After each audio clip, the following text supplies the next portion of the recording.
বিশ্বজুড়ে আবারও আলোচনার কেন্দ্রবিন্দুতে কুখ্যাত অপরাধী জেফ্রি অ্যাপস্টেইন। মার্কিন যুক্তরাষ্ট্রের বিচার বিভাগ প্রকাশ করেছে অ্যাপস্টেইন সংক্রান্ত লাখ লাখ গোপন নথি, যা নতুন করে নাড়িয়ে দিয়েছে বিশ্ব রাজনীতি। এই অ্যাপস্টেইন ফাইলসে এবার উঠে এসেছে ভারতের প্রধানমন্ত্রী নরেন্দ্র মোদীর নাম। প্রকাশিত এসব নথির কয়েকটিতে উল্লেখ রয়েছে 2017 সালে ইসরায়েল সফর ঘিরে প্রধানমন্ত্রী মোদীর নাম। নথিতে দাবি করা হয়েছে তৎকালীন মার্কিন প্রেসিডেন্ট ডোনাল্ড ট্রাম্পকে খুশি করতে মোদী ইসরায়েলে সাংস্কৃতিক আয়োজনে অংশ নিয়েছিলেন। এমনকি নেচে গেয়ে সময় কাটানোর কথাও লেখা রয়েছে তাতে।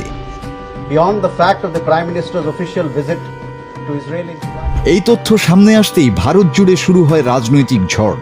ভারতের পররাষ্ট্র মন্ত্রণালয় এক ভিডিও বিবৃতিতে এসব অভিযোগকে ভিত্তিহীন ও নিন্দনীয় বলে প্রত্যাখ্যান করে।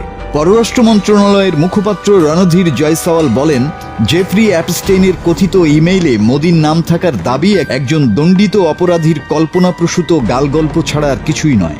এসব নথি আনুষ্ঠানিকভাবে যাচাই করা হয়নি বলেও দাবি সরকারের। তবে সরকারি ব্যাখ্যায় সন্তুষ্ট নয় ভারতের বিরোধী দলগুলো। কংগ্রেস এই ঘটনাকে জাতীয় লজ্জা বলে আখ্যা দিয়ে প্রধানমন্ত্রী মোদীর সরাসরি ব্যাখ্যা দাবি করেছে। কংগ্রেস নেতারা বলছেন, নথিতে একাধিকবার মোদীর নাম আসা নিছক কাকতালীয় নয়, বরং এতে ভারতের আন্তর্জাতিক ভাবমূর্তি প্রশ্নের মুখে পড়েছে।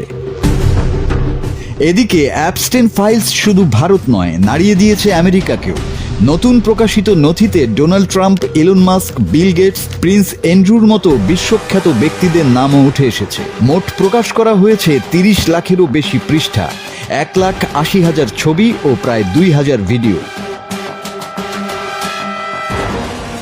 2008 সালে অপরাধে দোষী সাব্যস্ত হওয়া অ্যাপস্টেইন 2019 সালে কারাগারে আত্মহত্যা করলেও তার রেখে যাওয়া নথিগুলো আজও রাজনীতি, ক্ষমতা আর নৈতিকতার অন্ধকার দিক উন্মোচন করে চলেছে। এই ফাইলস কি কেবলই গালগল্প, নাকি ক্ষমতার আড়ালে লুকিয়ে থাকা ভয়ঙ্কর সত্য? মাসুদ হাসান, বাংলা টিভি।